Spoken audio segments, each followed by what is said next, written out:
Wave 3 of the Booster Course Pass is about to drop, and with it is one of the best Mario Kart Wii tracks, Maple Tree Way. This means that there are now 6 Wii Nitro tracks in Mario Kart 8 Deluxe, which still leaves 10 that can be added in the Booster Course Pass. So which ones out of these 10 deserve to be added? Let's talk about it. The first one I'm going to talk about is more of an honorable mention, and that is Luigi Circuit. It's the opening track for the game, which means it's very basic, but it can still be a lot of fun. Now granted, it was mostly fun because of Mario Kart Wii's hectic item system, but I mean they put Toad Circuit in, which is essentially just a worse version of this. I am still flabbergasted that one of the best Mario Kart tracks ever, Toad's Factory, has still not been remade after all this time. It's one of the most creative and fun courses you'll ever play, from the conveyor belt speeding you up, boxes to avoid, and even bulldozers trying to run you over. Plus one of the best songs in the game, if not the best. Toad's Factory absolutely has to come back, and I'm fairly confident that it will. I just hope it's sooner rather than later, because it's been too long, Nintendo. DK Summit is another track that has not been remade despite how loved it is. Now this one is more understandable due to the amount of half pipes there are and the fact that Mario Kart Wii is the only game with a half pipe mechanic.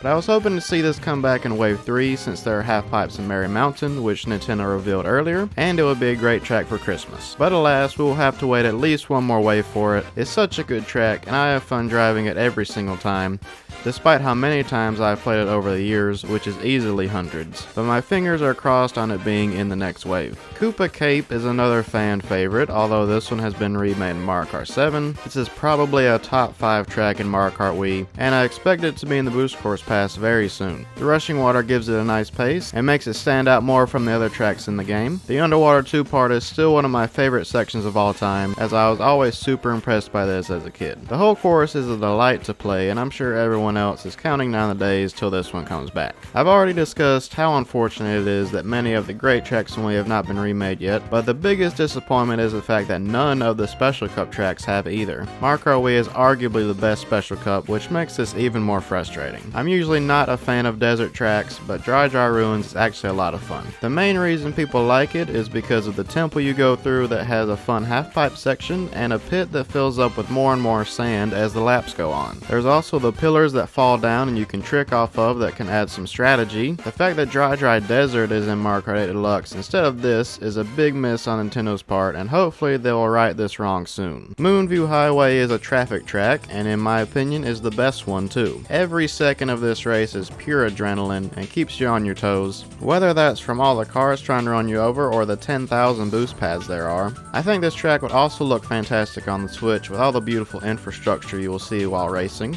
Not to mention it has one of the best and most underrated songs in Mario Kart. This would no doubt be a blast in the Booster Course Pass, and I think many would agree with me.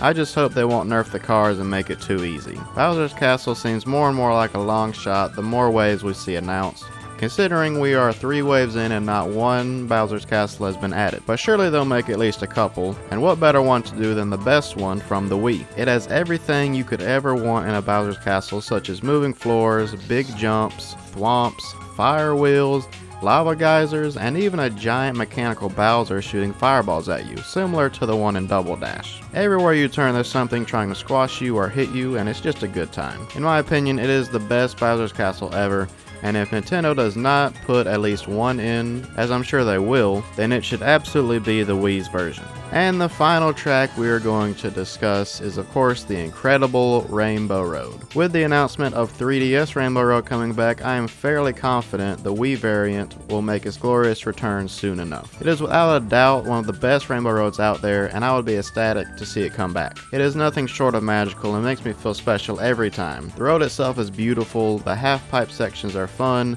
there's 2 gaping holes in the track that you can trick off of, a star cannon that is unlike any other, and tons of great jumps that we really just haven't seen before in a Rainbow Road. Not to mention, if you're playing on 150cc and you're on a fast vehicle, you can use a mushroom to skip the first stretch of the track, which we call the moon jump. There's really not enough I can say about this one, but to put it simply, it's amazing and it needs to be in the Booster Course Pass. And that was all the Wii tracks we still need in the Booster Course Pass.